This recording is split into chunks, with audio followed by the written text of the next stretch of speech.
Well, you're a nice little game to get back into after a bit of a break, didn't you? Yeah, nice and easy, isn't it? Really. Yeah, it's regardless of who they bring to the Liberty on Saturday evening, they've got a huge amount of strength in depth, and they're a side that's flying high in the at the top of the table. So huge challenge for us as a club, but one that we have to really look forward to and look to put in a fantastic performance, and arguably you say we need the points probably more than they do. Yeah. Who will you have back, or what will your attitude be towards your matches? Yeah, I think today was a day of getting the guys back into the club to look at, just monitor their well-being really. All the internationals can come back, are available for selection, but it's really looking at the miles on the clock that they've had through a pretty physically and psychologically demanding Six Nations campaign. So we'll know more about that later on in the week, but there'll definitely be a few of them that will take part. Well, Alan, when do you know we'll want to play? To be fair to every one of the Six Nations guys who have represented Wales so well over the tournament, they've been in regular touch and contact with Clarkey, and have all come out and said that they want to play on Saturday evening. So it's a really positive sign for our environment, and like I said, a few little niggles here and there, but we'll see where they're at. In terms of Justin, obviously he's been missing a couple of games. Was that a difficult decision to let a player of his quality go to the semis? Yeah. You mentioned you need every point. Yeah, absolutely. It's important for us that we want to qualify for the Champions Cup and push as high in the table as possible. But the player himself, has got a real ambition to play in the Sevens tournament, and with a guy like that who's given so much terrific game time for the Ospreys over the years, I think it's right and proper that we allow this to happen, because as you guys know, it's a very short career in rugby, and these opportunities don't come around that often, and it's one that we're really supportive of him taking. In terms of play, going from 15s to semis, how tough will that be, considering he has obviously got experience of semis, but not for a while? Yeah, no, I suppose we may as well get Sam Crossy in here, and he can probably answer the question more accurately than I can. I think the obviously running mileage they do in the sevens, not just one sevens game, but in competitions, he's gonna, could possibly quite shock him. And I think how the sevens program, how they manage that training load is going to be really important for Justin, because as you say, there's you've got half the amount of players on the pitch, so there's a lot more coverage there, mileage they have to cover at high speed meters. So you couldn't get a better athletically gifted player really to take part in that, and I'm sure he's going to be a fantastic acquisition for that sevens program. Be a bit warmer that. Yeah, maybe that has something to do with it as well. Injury-wise, how are you at the moment in terms of squad? The last time you spoke was a bit battered and a few players missing there. Yeah, a lot healthier, yeah. which is great. Obviously having the three locks come back into the equation when we were down to one at one stage is a nicer position to be in. So, but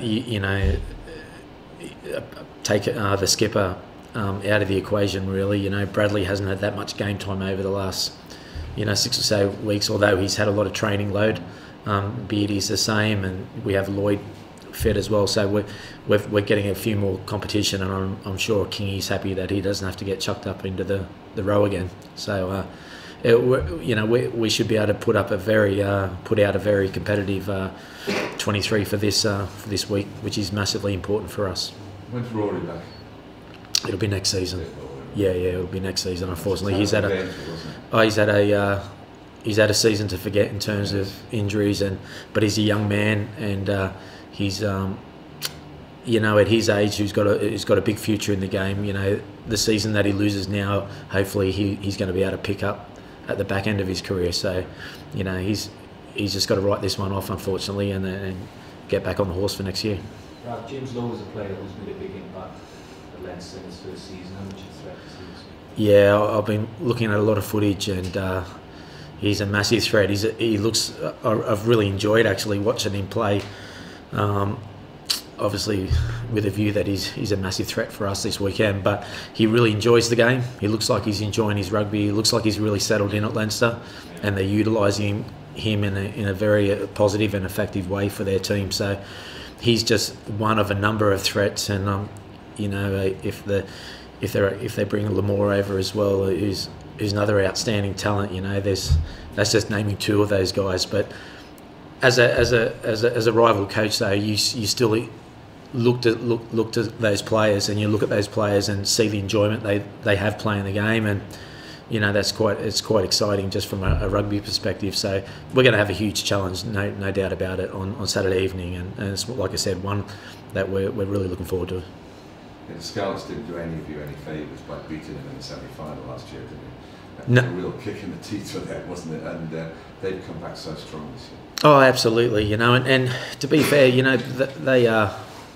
that result in the semi-final, probably a lot of people, including myself, didn't see that coming. But the Scarlets were in just a fantastic run of form at the time, and they definitely caught Leinster on the hop, as they did to Munster as well. So, but they come back stronger. Those provinces in Ireland they don't stand still for too long.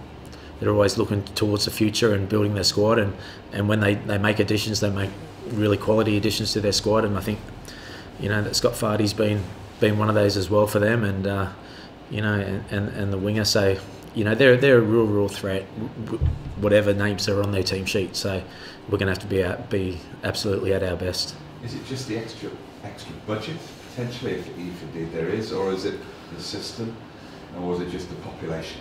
I think it's probably a combination without just identifying one key area. But I think the budget has a really big effect. Obviously in terms of the quality of player they can also recruit to the province, and obviously they've got a magnificent academy structure, and these young players seem to be, when they arrive in the scene, are ready to play, and ready to go and hit the ground running. So I think there's a whole combination of aspects added to that, the tradition that they have out there in the types of the Leinsters, the Munsters, and unfortunately probably Ulster have fallen away a little bit this season, but they seem to just keep turning them over, and they're a club that you can look at and try and learn from. It was said before Christmas that the C team beat the A team in training in Leinster. And when you look at the performances this season, you can say, well, I can see how that happens. Yeah, I hope they bring their A team then. That might be better for us. Grant, big news last week, obviously, was Alan Wynn's dual contract. He's here for the foreseeable future. How much of a statement is that and a boost for the region, given it's been a tough year? Oh, I think it's brilliant.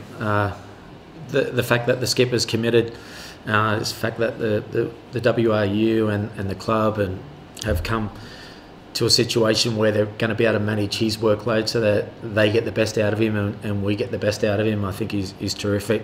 I think for everyone involved with rugby, regardless of whether you're at the Ospreys or elsewhere, I think to see him stay at one club, I think he's huge. And everyone knows what a talisman he is. He was outstanding in the Six Nations. You don't see him put a foot wrong really when he plays for us at regional level. So it's a huge coup for the club.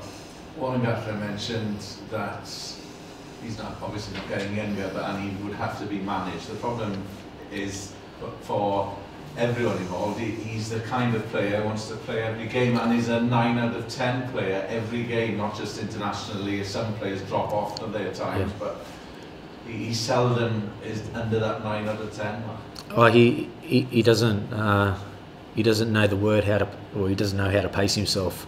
Put it that way. He delivers, like you said, 9s, 10s. every week. He puts his body on the line, but for him to have to be as effective for us as he is for Wales, and especially going into that World Cup year, you know, he is not getting any younger. He's got a terrific engine. He looks after his body really well. But I think what everyone is in agreement of is that they want to see the best of him. And if that means he's got to play less games for us to be ready for Wales and vice versa, I think he's all well and proper. Rhys Webb won't play again this season now, and won't play. That's it for him, unfortunately. It's a shame how it's ended, given the service that he's given the region. I mean, if it is the end, we don't know what's happened. It's going to happen in the future, but he's another player who's performed for years, down here. Yeah, he's been brilliant, absolutely brilliant. You know, he's as lively off the pitch as he is on the pitch, and you know, he's going to be sorely missed. But everyone's going to, you know, really hope that he makes a huge success of his move to Toulon. And like you said, you know, there seems to be a lot of Ospreys players that when they do leave the club seem to return at a slightly later date. And you know, I really hope that he's going to be one of those players. But you know, he wants to take this opportunity for himself and his family, and he's right to do so. And you know, we're going to wish him all the best. Just finally, it's unclear what will happen next year in terms of the sector. Is that difficult for yourself and people involved? Because is there a state of limbo at the moment? No, not really. You know, we got to, as a coach, you know, you've got to focus on the day to day and then into the week to week. And to be fair to Clarkie's come in and put a few new things in place, and we know what our targets are for the remaining of the year, and I think we've been pretty open about that in terms of that we want to qualify for the Champions Cup. There's a really good opportunity presented in front of us in terms of the table between Cardiff, Connaught and ourselves, that there's we can succeed in that ambition. So